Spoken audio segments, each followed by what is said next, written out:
Support for this podcast and the following message come from Hilton Hotels and Resorts, asking, are you ready to spice up your autobiography? For every story you want to live, Hilton sets the stage with 560 hotels and resorts across 6 continents. Start your next chapter at Hilton.com. Our stage, your story. Thanks for tolerating another year of car talk. Now, our show wouldn't be possible without your local public radio station, but don't hold that against them. They also bring you lots of good shows, and they could use your help before the end of the year. You can find your station at stations.npr.org, and then it'll take you just a minute to contribute a few bucks. Tell them Car Talk sent you. Or you're donating despite Car Talk. But thanks. With us, Click and Clack, the Tappert Brothers, we're broadcasting this week from the otolaryngology department here at Car Talk Plaza. What's this about? Well, we got an interesting letter this week that I think you have to address. I mean, this is controversy that you have created, and as your loving older brother, it's my responsibility to dump it right in your lap. Okay. All right, well, just listen to this. Here's a letter. We got it from a guy named Robert Hensler, who says the following. Snorting is distracting. The editor of the show may want to consider not using the recorded snort every few seconds on the show. Once I spotted it as an introduced production feature, I seem to hear it all the time. It's the same snort over and over. I now find it's very distracting. Shame on you for using a canned sound effect like that on your show. Please stop. So why are we inserting that fake snort all the time? It's not a fake snort. It's real. We don't do anything fake on this show. No. We would never, ever use a pre-record. Geez, you know, Robert might be onto something. Pre-recorded snort might not be a bad idea. The snort track. It's like a laugh track, but kind of takes it up a notch, you know? Does anyone else in the business use a snort track? Well, no one at NPR. Well, of course not. Stop! Is that what I sound like? Evidently. So cut it out, all right? Oh, God. Geez, I'm just trying to have fun here, you know? Anyway, if you have a question about your car or your ear knows You can't have fun at the expense of everybody else. No? It's not nice. Well, I even went to see my friend Dr. Franco at Mass Eye and Ear because I was having snorting issues. And he said, don't worry about it. Anyway, if you want to call us, our number is 888-CAR-TALK. That's 888-227-8255. Hello, you're on Car Talk. Hi, this is Bob from Queens. Hey, Bob from Queens. What's going on, man? Okay, got a 94 Geo Prism. Simple problem, I think.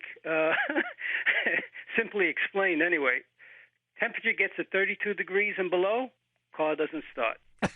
Above 32, like 33, 34, the car turns over like there's no problem. So what happens when it doesn't start? It just goes, Yeah, right. Yeah, I don't think it's the starter. It seems like it wants to turn over, but it doesn't. I've replaced the battery. I put dry gas in the tank. I checked the antifreeze. I don't know. What can it be? So you haven't had anyone. I imagine this has been doing this for a while. The car's at 94. Did it just start? Oh no, it's several winters now. See, the thing is, I really, I just don't use the car. But I really don't need the car now. I'm retired. I only put about 400 to 500 miles a year on the car now. Really? Oh. I'm guessing mostly in the spring and summer, right? Yeah. I just use it to go to the grocery store or the shopping mall. And when it doesn't start, you say, what the heck, right? Yeah. How many miles are on this thing now? Only 83,000 miles. Have you ever, changed the spark plugs or anything like that? See, that was done about 3-4 years ago. Okay. Oh, it was. Tune-up about 3-4 years ago, yeah. Is the problem really that clearly defined at 32? I mean, might it start at 32 but not at 31, or is it always 32 degrees? Well, maybe I'm exact. Yeah, when it gets cold. Yeah, it's around freezing. Around freezing. Well, there are a lot of things that can cause this. There are a lot of serious things, and I'm going to give you the most serious one first. Yeah. Okay. Is that you have low compression. But at 83,000 miles, is that a common problem? No, it isn't a common problem. So it's likely to be something else. Mm-hmm. So this is fuel injected, this engine. Yes. So it's likely to be maybe a sensor that's faulty. Okay, and it could be something as simple as the engine temperature sensor. Faulty and dirty injectors could cause that. If the injector spray pattern isn't adequate, then it doesn't vaporize the fuel enough. Will it start in the summer and the fall? Sure, because almost anything will start. My brother's car runs in the summer.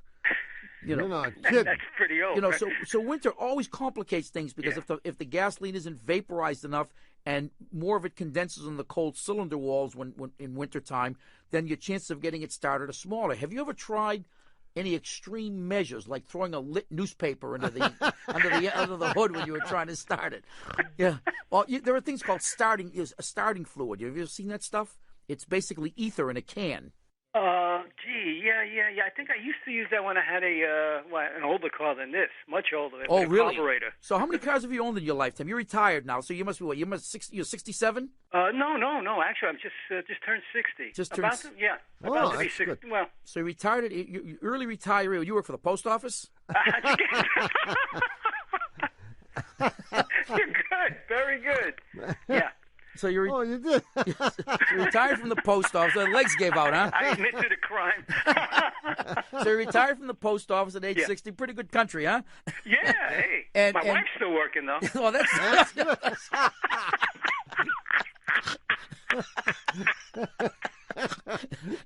Boy, we're gonna hire you for your laugh. We love your laugh. Well, look, so you got a few bucks because your wife was working. Take this thing someplace, have them do a compression test, and have them test a couple of the sensors and maybe pull out an injector and see if the thing is, got a reasonable pattern. And they may figure out pretty easily what's going on with it. Okay, will this be costly? Or? Of course. Absolutely. Yeah, I mean, don't forget there are a lot of factors that go into starting a cold engine. If the starter, you said the starter motor's all right, the battery's all right, but you may not know that for sure. Yeah. If the thing is cranking slowly, it may sound all right to you, but it may not be cranking fast enough to start. If the injectors aren't spraying the right pattern, it may be all right in warm weather, but not all right in cold weather. But it does sound right to you. You turn the key, and it goes. Yeah. It does. Yeah. Okay. Yep. No question about that. Well, I'm sticking with bad compression. So that would be the first thing I would do. I would have the compression checked just to make sure. So wait until April or so when it starts and drive it over to somebody. Okay. Good luck, Bob. Thank you very much, guys. Take care. Okay. Bye. Hey, I snorted. Oh. Uh-oh. I'm going to be self-conscious. I don't notice it. No? I had no idea until I read that letter. Did you notice I was naked today? See what happens? I didn't notice that either. 888 Car Talk. That's 888-227-8255. Stop it. Well, I think a snort is the next level up from laughing. I mean, when is that it? Yeah, when you snort, you're really enjoying a good laugh. I mean, a good laugh is like, yeah, but a real good laugh is, I think that's the essence of a class 10 laugh. Wow. A snort. It's interesting how little you notice if you're not paying attention. 888 Car Talk. That's 888-227-8255. Hello, you're on Car Talk. Hi, this is Susan from Manchester, New Hampshire. Hi, Susan. How are you? Manchester. Good. I have a 2004 Scion XB. Okay. And I dropped my wedding band down in, I don't know, I guess it's the steering column, a little crack, because I had the steering wheel all the way down and in.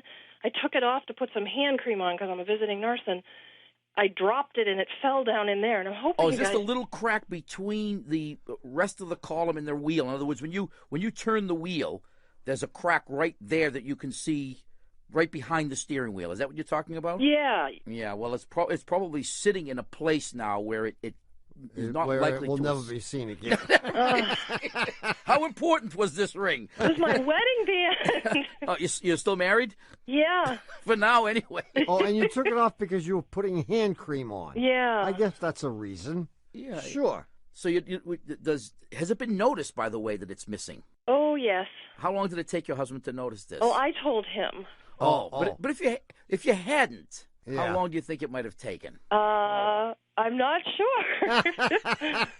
Yeah, Quite a while, perhaps. I'm not sure. I'm always, when you live with somebody for a long time, things go unnoticed. Yeah. That's true. For example, if I get a haircut, Your wife never knows. never notices it. I've had occasions where I have shaved off a beard that I had for like 5-6 years. She didn't notice. She didn't notice. So he might not have noticed, but so there have been no repercussions because. Well, he wants to go down into there now. He said, "Oh, I'll get it out." Yeah. He wants to take a piece of wire and go fishing around down in there. But Oh, bad idea.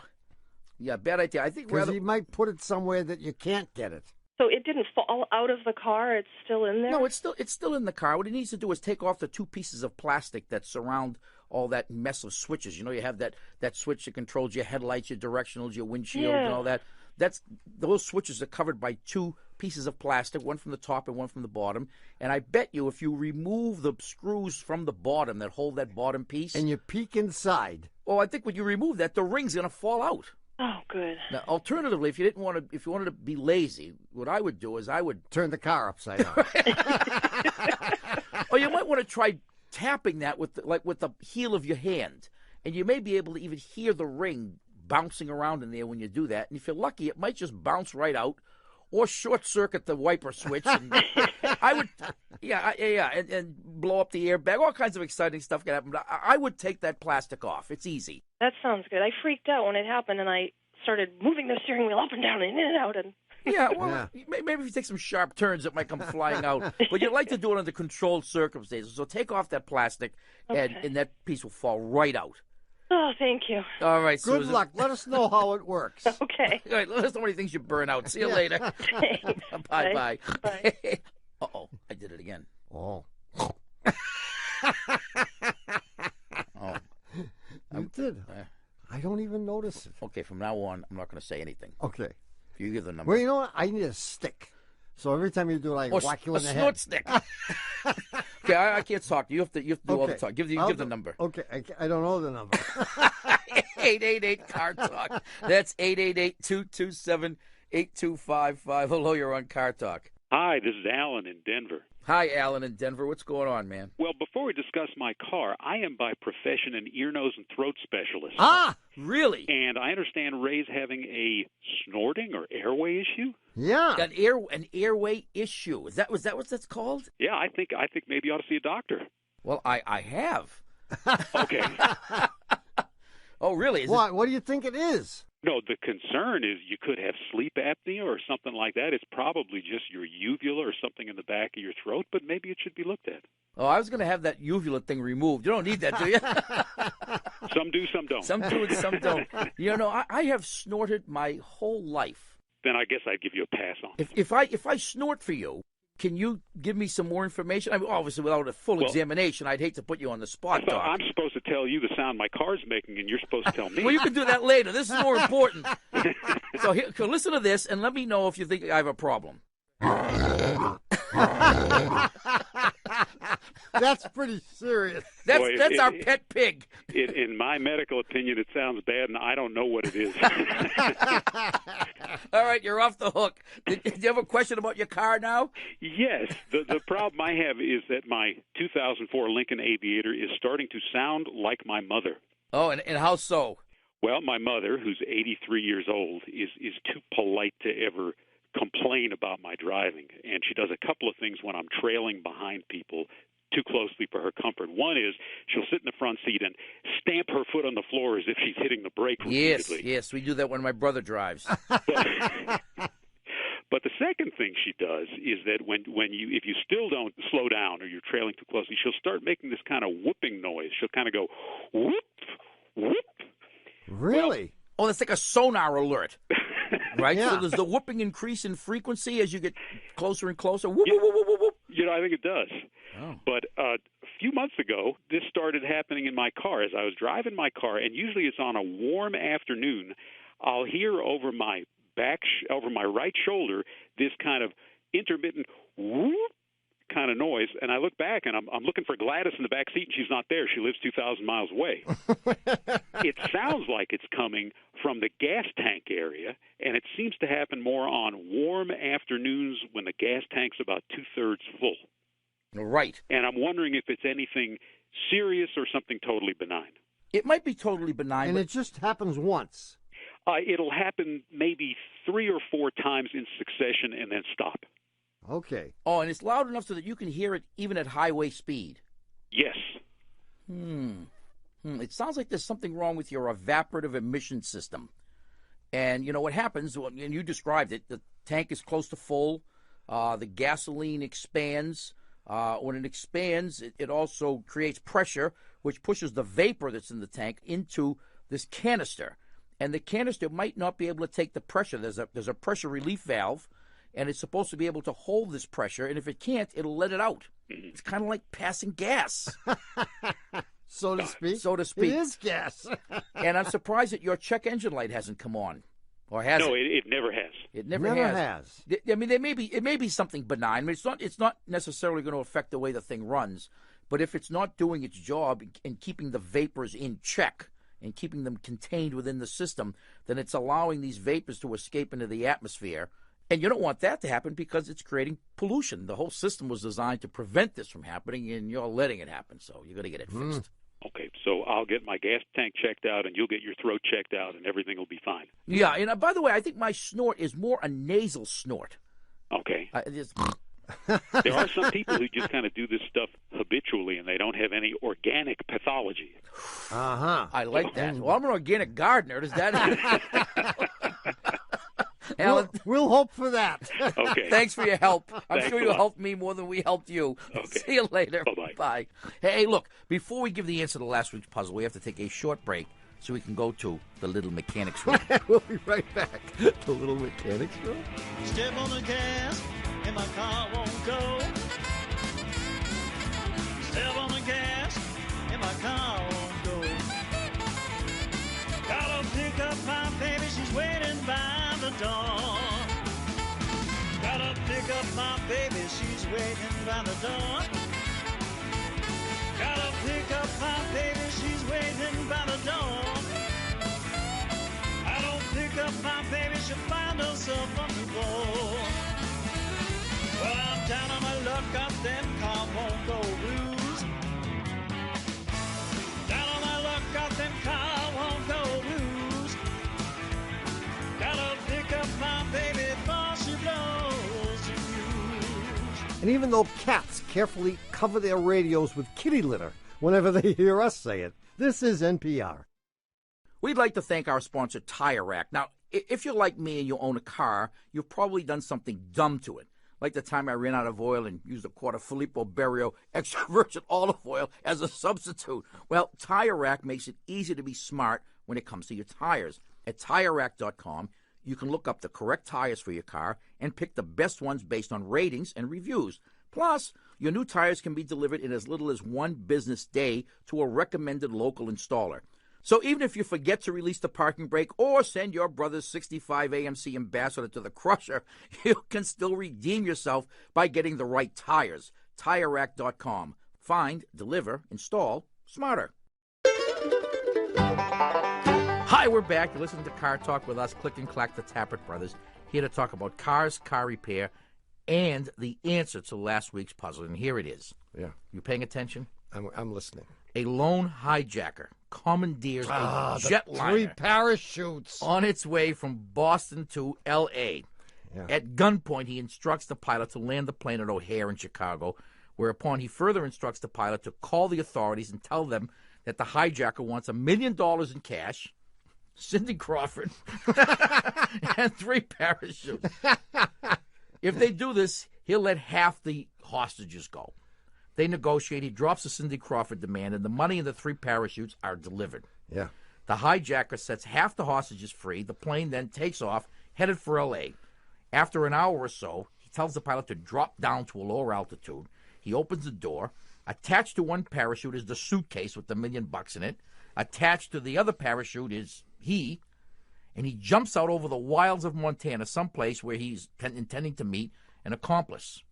As luck would have it, he gets hit by a speeding motorist.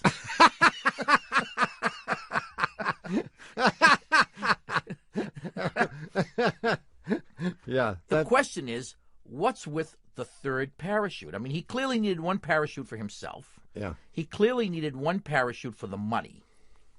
Why a third parachute? Cindy Crawford. Well, no, they had already unnegotiated the Cindy Crawford Oh, they thing. did? Yes. Oh, Well, the authorities knew that he needed one parachute for the money, and they knew that he needed one parachute for himself. Yeah. And they had to assume the third parachute was for a hostage. Therefore, they could not run the risk of rigging the parachutes. Otherwise, they'd give him two parachutes that had holes in them. Of course. And he'd put the money in one and himself in the other and plunge to his death. But they couldn't take the chance. That's why he asked for the extra parachute. They didn't know who would get it. Yes, he And wasn't it bad luck that he got run over? Montana driver Hey, whacked him on the highway. It just goes to show you that sometimes reasonable and prudent is not reasonable and prudent. And who's our winner this week? Our winner is John Mountford from Ballston Lake, New York. And for having his correct answer chosen at random this week, John gets a $25 gift certificate to the Car Talk Shameless Commerce Division, with which he can get our latest 4-CD set featuring 4 of our all-time favorite shows. And what's that collection called? It's called Field Guide to the North American Wacko. And who better to identify that North American wacko than the president of the Mutual Aid Society, my brother? That's right. Congratulations, Matt.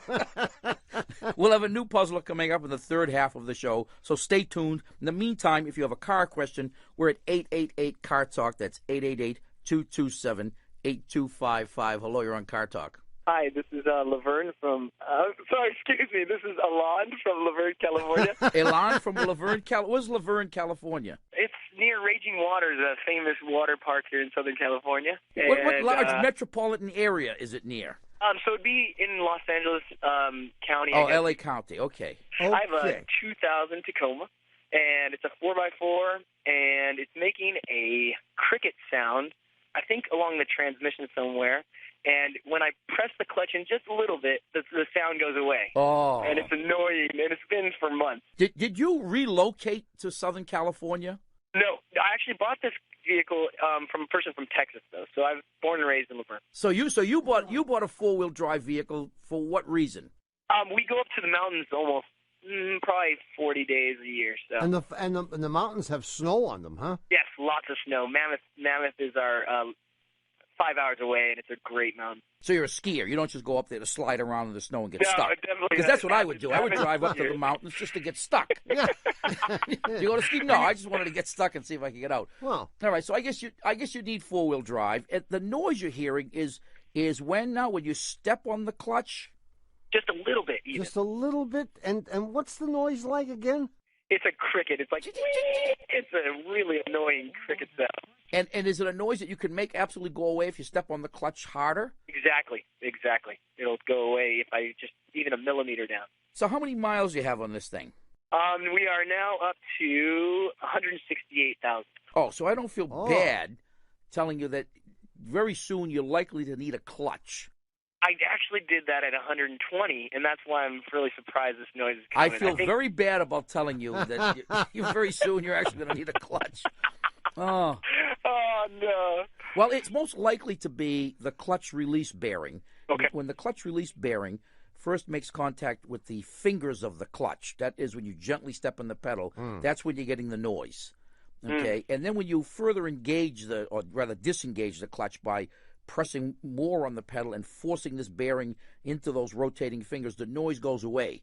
Now, so it's likely that that's what it is, but there's a possibility that it is the pivot point on the fork. It might be that when you first step on it, that fork, which rests on a little metal ball, is oscillating back and forth and making that squeaking noise. I would forget about it. Well, you could forget about it, but it's bothering him. Well, you have very little occasion to put your foot lightly on the clutch. Put your foot on the clutch and do something. Don't just rest your foot. Don't just sit there. Yeah. Push the thing down. You'll never hear it again. So I think you forget about it. Well, I tend to agree with that. Oh, I hate to agree with my. Well, here's what you can do. I hate to agree with my brother. I really do. Look at it. Take the thing to your shop and ask them if they can lubricate the pivot on the clutch fork, because you think that may be the cause of the problem. And if that doesn't solve it, forget about it. Okay. Yeah. Thank you so much. See you later. Don't break a leg skiing. And you know what? I noticed the snort just a couple weeks ago, and it's not annoying at all. And I don't think you should be self-conscious at all.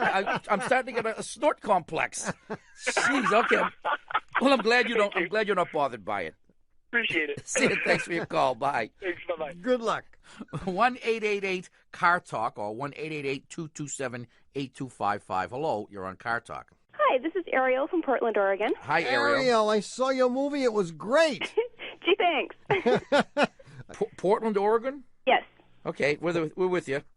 And I am considering shopping for a new car, and I do not know what to do. I don't know what to take to a test drive. Do I need to bring, the deed to my firstborn child, or what questions should I ask? Oh, you've never bought a car before? No. Have you ever owned a car before? Yeah. They were hand-me-downs? Yes, exactly. Ah. Jeez. Well, you don't need to bring anything with you except your driver's license. Okay. And I guess a big bruiser to knock the guys around when they try to force you to do something you don't want to do. Are they going to try to force me to buy a car? Oh, you can count on it. Yeah, especially if they know they have a live one. How desperate are you for a car? Well, not at all, actually. I'm just trying to get the process rolling so I don't seem stupid when I really do need a car. And have you narrowed it down? I mean, do you have some idea what you would like to own? Something relatively cheapish and reliable. I think the Volkswagen Jettas are completely cute. Have you figured out a color yet? Silver. Silver. So you've thought about this. Yes, but I can't afford one at the exact moment. I just don't want to be taken advantage of when I finally do show up. Oh, so this is a long-range kind of project here. Yes. Oh, great. So, I mean, it's just have you ever shopped for clothing? Once or twice. What a stupid question. It's sort of the same process. Okay. You go in and you start roaming around and you're looking at things, and someone says, "Can I help you?" And you say, "No, I'm just looking, thanks very much." Except the difference is that you'll find claws attached to your shoulders at that point. No, and here's the big difference. Looking around in an automobile dealership is one thing. Test driving a car puts you on another level. Yeah. They know you're not just looking if you're test driving. So before you get in the car, understand that Make sure your papers are in order. Right. Your affairs are in order, because you may never come back. Yeah, you have gone to another level once you get in the car. Okay. And understand that you may not be able to come home unless you sign on the dotted line. So be prepared. But you're not prepared. But you just want to drive this car because you think that in a year or two you're going to be ready for a silver Jetta. Exactly. Ah. Well, then go ahead and take a couple of test drives. One thing I would admonish you about is don't let them think that you have a trade-in. Okay. Because one of the tricks of the automobile dealerships is that once you decide that you're going to drive their car, they decide they're going to drive your car. Mm-hmm. And so they say... Figuring that if you don't return with their $20,000 car, they'll keep your $800 car, and you'll be like even. Right. But they won't let you drive the car alone. The salesman will come with you, and he said, "I'll have my used car man take a look at your car while we're out driving, and then when you come back and say, okay, that was fun, I think I'll go home now," they'll say, "Well, we can't find your car." And right. I mean, there have been incidents, especially Murray's junkyard. A couple of dealerships around here in the Boston area have been known to keep people's cars from them for hours, and it's not just around here. It happens everywhere. And during that time, they keep you in the showroom, and they keep turning the heat up and shining the bright lights on you and turning the screws. Yeah. Until you finally say, okay, I'll buy the thing. So as long as you don't tell them that you have a trade-in, so tell them you got there by bus or someone dropped you off. Make sure you take the keys to your car with you. And make sure you take the keys to your car with you. And when you come back from the test drive, you can then say, "Thank you very much. I'll think about it." Okay. Great. Have a wonderful time. Don't be afraid to say no. Okay. Good luck, Ariel. Thank you. Bye-bye. You know, the best kind of test drive to take is to rent the car for a weekend. Yeah.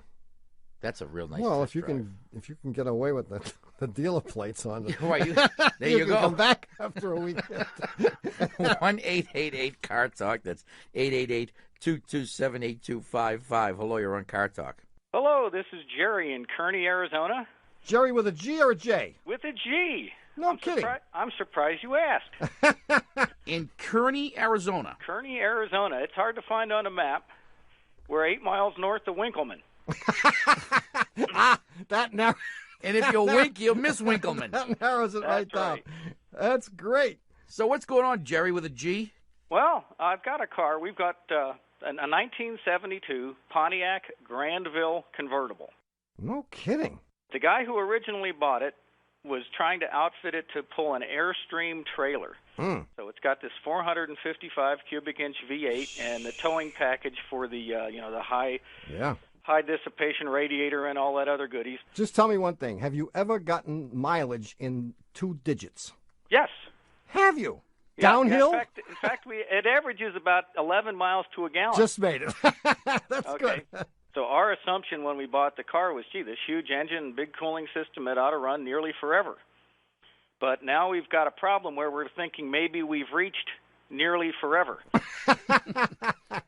Yeah. But here's the problem. We've got several really steep mountain divides that we have to go through when we go someplace. Yeah. And the car starts going ping, ping, ping, and then as the steeper the hill gets, it goes bing, bing, bing, bing, bing, bing, and then pretty soon it sounds like Yahtzee dice. You prepared for this one. Well, yeah. Well, all of the local mechanics here in Kearney I've talked with, which is Butch and Sister. Yeah, Butch and Sister. Sister's opinion is that the quality of fuel we currently get from the different gasoline companies has slowly but steadily been declining.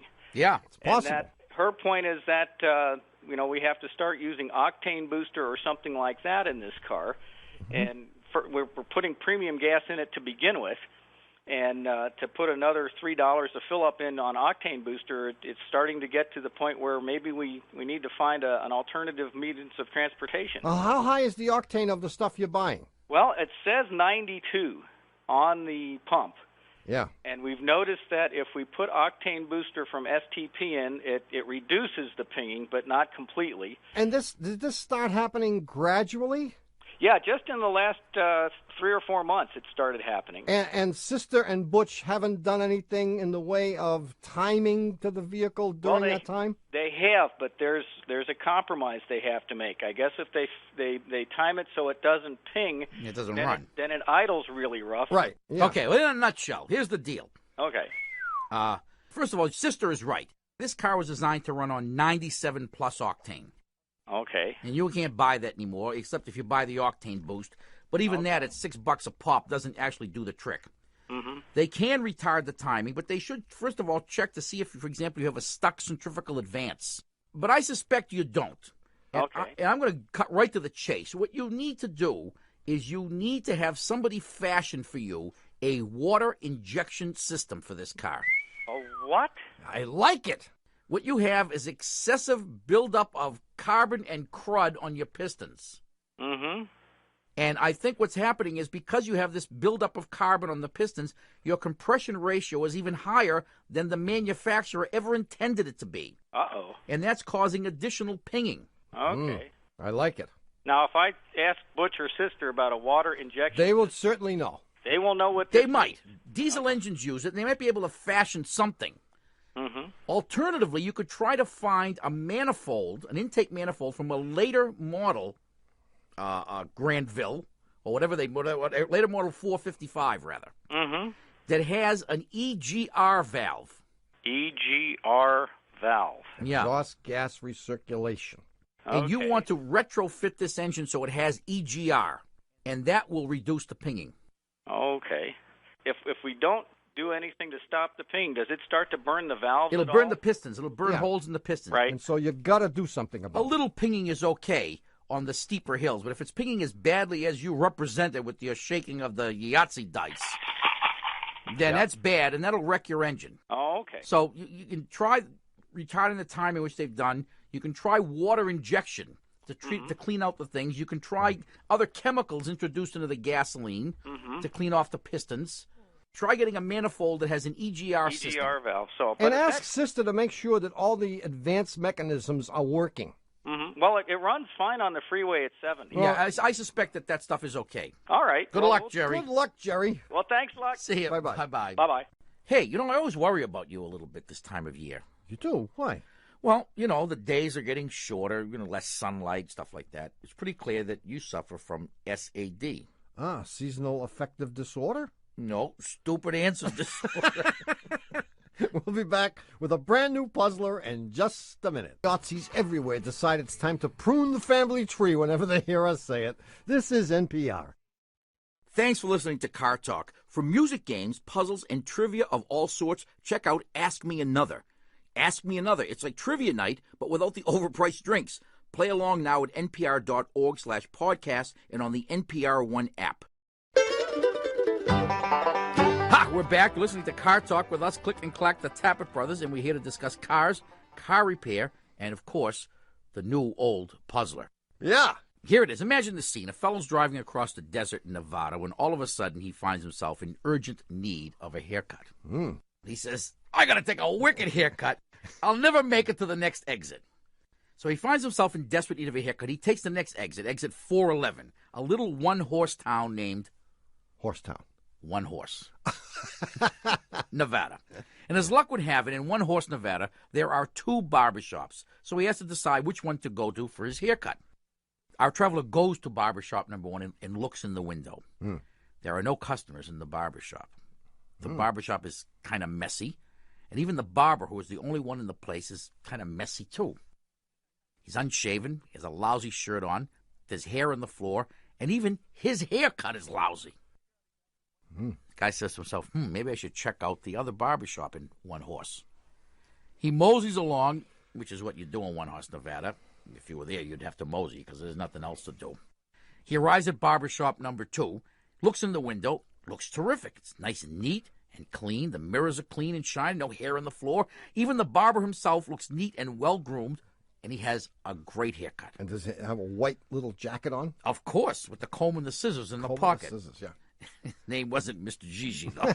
Anyway, the question very simply is, based on the information that you have, which barbershop do you think he goes to? And why? There you go. And if you think you know the answer, write it on the back of one of those nice, new, spacious $20 bills and send it to us at Puzzler Tower, Car Talk Plaza, Box 3500, Harvard Square, Cambridge. Our fair city. Matt, 02238, or you can send money electronically, although we prefer this method, by writing your answer on a $20 bill and emailing it to cartalk.com. We have said for many years, write it on the back of a $20 bill. And we get in the mail the other day, look at this, a $20 bill, a real $20 bill. You sure? And Daniel Trey from Emmitsburg, Maryland. I know it's him because he put a little stickum on the corner with his return address. And right over Andrew Jackson's face, he writes, Click and Clack, the Tappet Brothers, Post Office Box, Harvard Square, da-da-da-da-da-da. And in the right corner, he puts a stamp right onto the $20 bill, and on the back, the answer to the puzzler. Now, the magic of this is not that he sent it. It's that nobody stole it. It's that Ken Rogers didn't steal it. and it's miraculous enough that it made it all the way from Maryland to Cambridge, Massachusetts. But to have made it through the offices of Dewey, Cheatham, and Howe, that's an even bigger miracle than anything. Just to let you know, it can be done. Yes, and for all those companies that say don't send cash, they say you can pay by check. Or only cash. We take cash. We accept only cash. So if you want to do this, it is possible. And if everyone within the sound of my voice sends us a $20 bill in this way, forget about the puzzler. The puzzler's got nothing to do with it. No. You want a T-shirt, we'll send you a lousy T-shirt. You send us the 20, we'll send you the T-shirt. That's a deal. Won't we make out that way? No, I don't think so. No. Just send us the 20. Just send us the 20. I don't want to make any promises. I don't want to have the responsibility of finding all those T-shirts. I'll use this as a bookmark. If you'd like to call us, the number is 1-888-CAR-TALK. That's 888-227-8255. Hello. You're on Car Talk. Hi, this is Steph from Oakland, Steph. California. Steph, as in Stephanie? As in Stefan. As in Stefan. Yeah, I got it. Stephan. But you don't want people to think you're a stiffin, so you call yourself just Steph. It's a long story. Leave the guy alone, will you? Sorry. Well, Stephan is a rather pretentious name, you must admit. Well, it gets more confusing because my real name's Steven, but if you ace off the E-N from the end, it becomes Steph. Oh, okay. Ah. Never mind. Fine. Fine. If that's how it is, that's good. So what's on your mind? Well, I have a Miata, Mazda Miata. Yes, I've heard of them. The kind that comes with the trunk lid, but there's nothing underneath the trunk. You know, like space. Like space, Right. Yeah. So I keep looking suspiciously at this, spare tire that's in there, the small spare tire that's not nearly small enough to suit me, Right. and thinking, wow, Should I I'd leave really it like out? to lose that to gain some extra space. Yeah. Because, I was going sailing for a couple of days, and, I had to go to the marina and make 3 trips, Right. get all the stuff down there. That extra pair of shoes, you couldn't put them in the trunk, right? Exactly. Yeah. So, Oh, I know what your question is then. You're wondering how likely is it that you're going to have a flat if you Yeah. remove the spare? Well, you will Right. never get a flat until you take the spare out of that trunk. And you'll have well, one the next day. It's been like 15 years since I've had a flat that I couldn't Oh, drive you someplace said it. and have it fixed. Steph, that was the worst thing you could have done is to say those words. Oh, yeah. You just invoked the Blowout Gods. So my first thought was I saw the can of aerosol flat fix at the auto supply store. I thought, yeah. That sounds too good to be true. That's smaller than the tire. Wouldn't it be great if they had one of those tires that you added water to? Yeah. No, there's an idea. Yeah. Where would you get? Then you have to carry around 5 gallons of water. Oh, maybe add gas to it.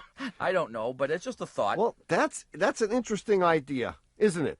Since that little can of stuff is in fact smaller than the tire, why not just use the little can of stuff? Because the can of stuff doesn't always work. Because most of the time usually you don't get a flat tire. Usually when you have a flat, it's because you've had a blowout of some kind. And once the tire comes off the rim or the bead breaks off the rim, it's unlikely that stuff is going to fix it. The other possibility, of course, is if the space is that valuable to you, take them flat. Sure. So you get a flat. Just keep driving. Drive right on the rims. No, I mean the truth is you could drive on the rims, and it'll cost you a tire and possibly a wheel.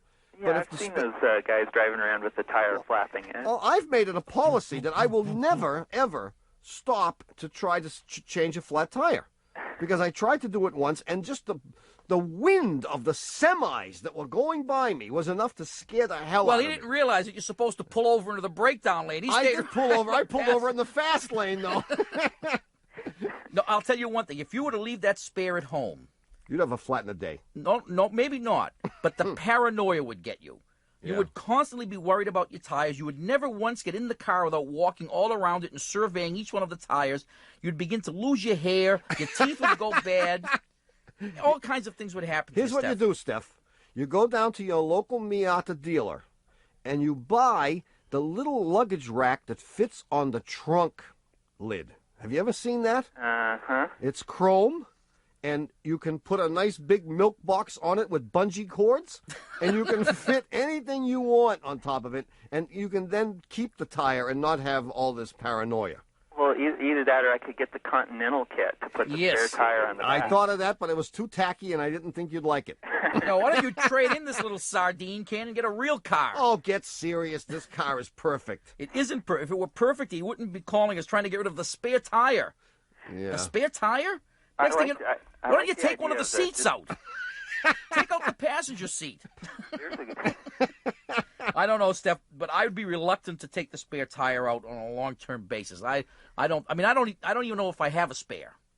Right. But I travel with the expectation that I That have it's there. one. That's why I think the luggage rack on the back deck, it's really actually very nice. It looks pretty, and it does what you want. Leave the it to do. spare in, buy a little chrome luggage rack. Oh yeah, and and the it'll milk be- box and the bungee cords.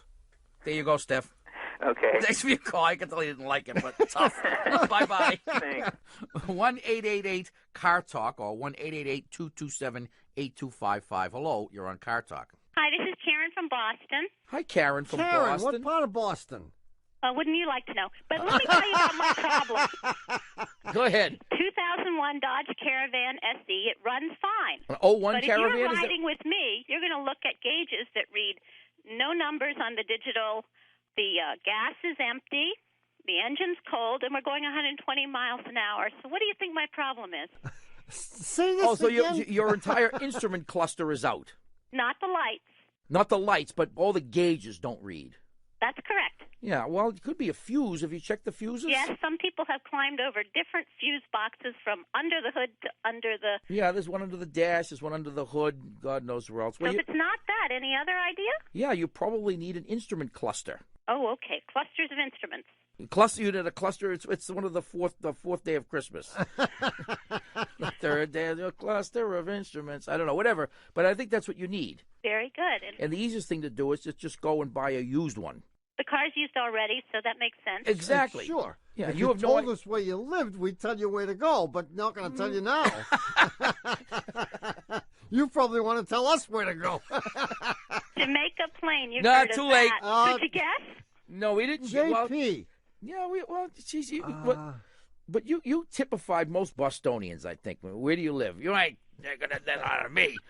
Anyway. Wait a minute. Do we know any good junkyards in JP? They're going fast all over Boston. No, junkyards are disappearing. Yeah, land value and environmental development. It's just running that to extinction. Yeah, get the phone book out. You'll find one. But your mechanic's going to find one. Take it to your local gas station, the place where you get your vehicle service, and tell them you think you need an instrument cluster. Very good. Thank you for that great tip. I'm so knowledgeable now. Yeah. Yes, you are. Until I find happy out holidays. Are you going to deck your tree with something car talk? I'm going to deck my brother in a minute. See you, Karen. Thanks so much. Bye-bye. Bye-bye. 888-CAR-TALK. That's 888-22... Those JP women. They're interesting, aren't they? 227-8255. Hello, you're on Car Talk. Is it Louis from JP? Yeah. Hello, you're on Car Talk. Hey, guys. This is Jeff from Leadville, Colorado. How are you two? From Leadville. Yeah, we live up here at about 10,152 feet in the mountains, and it is snowing here. Yeah. I have an 85 Subaru DL wagon that I bought for $300. It's kind of an around-town car. Oh, man.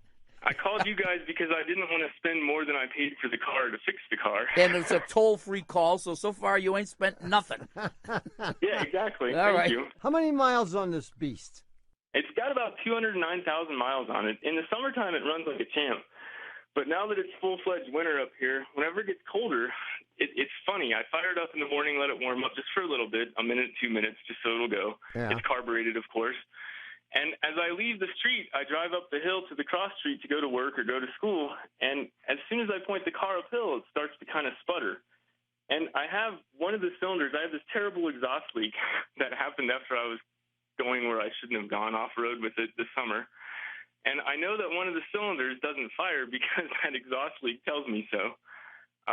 So it's running on 3 cylinders most of the time, and then once I start going up the hill, then it just kind of putters and sputters to a stop, and it's driving me crazy. Well, I've discovered that I can pull over and take the top to the air cleaner box off, and it's got a little bit of fuel in there that I dry out and just let the air cleaner, I guess, dry out. And then after a couple of minutes of that, then it'll get going again. So, and the other vehicle you drive when you're not driving this beauty... That's my wife. Your wife's car. Yeah, it's a 95. It's a Honda Civic with fuel injection, and it goes just fine. No problem. Yes. I have no complaints with that Yes, Honda. if you drive a fuel-injected car, all of these things are managed for you by the computer. You don't have to worry about... Back in the old days... Yeah, the old days when they made your car. Yeah, and when we first started doing the show back in the 70s, you had to caress and coddle and cater to a car. You couldn't just get in it and drive it. You had to learn how to throw it in neutral when you came to a stoplight so it wouldn't stall out. You had to learn how to feather the gas and gently when you wanted to accelerate from a dead stop. There were all kinds of tricks you had to learn. Those were the good old days. They're still the good old days for my brother because he still has a carbureted car. But it could be that your choke is simply set too rich. And what's happening is when you try to accelerate when the engine is not warmed up, the choke hasn't opened enough to let enough air in. So there's too much fuel, obviously. Too much fuel. Then, right. And then when you let I live 2 miles up, so. Yeah. Okay. So I think need air, man. You need air, baby. Yeah. So I think what you need to do is lean out the choke. If you look on the carburetor, I believe there's a choke adjustment on the side. There are 3 screws you have to loosen, and you can turn the whole bimetallic gizmo, the housing there, that holds the bimetallic strip. And as you do that, you'll see the choke either close more, in which case you're going in the wrong direction, or you'll see it open more, which means you're going in the right direction. Unfortunately, you have to do this in the snow. Yeah, in the cold, yeah. I mean, it's snowing pretty hard. If you lean out the choke too much, it just won't start. You'll pump the gas and turn the key and it won't start. If you go too rich, it'll start, but it'll flood out. So you have to find a happy medium. And you may have to adjust it like every 2 days. Alternatively, you can install a hand choke. Like on a motorcycle, right? Like on a motorcycle, Exactly. or I was thinking more a lawnmower. So you start the thing up in the choke position, and then as you see the engine and feel the engine starting to stumble because it's either too rich or too lean, you can adjust the choke and make it leaner.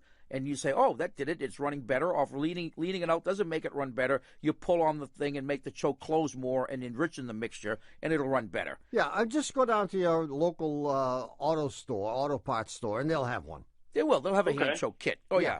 They sell them all the time. Yeah. Yeah. They'll say, huh? Oh, man. Good luck, man. Thank you guys very much. All right, Good thanks for your luck. call. Bye-bye. That's a case where it's simple, but he's never going to find anyone. Oh, he'll find the kid.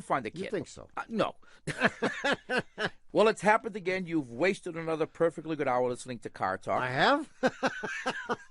Yes, indeed. Our esteemed producer is Doug the Subway Fugitive, not a slave to fashion, Bongo Boy Berman. Our associate producers are David the Calves of Belleville Green and Catherine Frau Blucher Fenolosa. Our web lackey is Doug the Old Gray Mare, assisted by Connie Britchford. Our engineer is John Cartman Perotti. Our theme music is by David Dog Grisman. And our technical, spiritual, and menu advisor, just back from the carnival, all carnivore, caribou, and kangaroo cruise, it's John Bugsy Lawler. Our public opinion pollster is Paul Murky of Murky Research, assisted by statistician Margin Overa. Our customer care representative is Haywood Jabuzzoff. Our holiday decoration specialist is Aretha Hawley. Our long-distance truck driver is Etienne Wheeler. And our solicitor of new ideas is Obi Quiet. Our sexual harassment investigator is Hank Pankey. Our meteorologist from the New Delhi office is Luke Autovindo. Our eBay specialist is Selma Junkoff. Our chief benefactor is Myra Chunkel. The president of the disgruntled Hatchback Owners Club is Ivana Trunk. Our Russian chauffeur is Pekoff and Dropov. And our seat cushion tester is Mike Easter. Our chief counsel from the law firm of Dewey, Cheatham & Howe is Hugh Lewis Dewey, known to Dave Dewey, Cheatham & Howe, and WBUR in Boston. And even though sumo wrestlers run full speed into their radios whenever they hear us say it, this is NPR.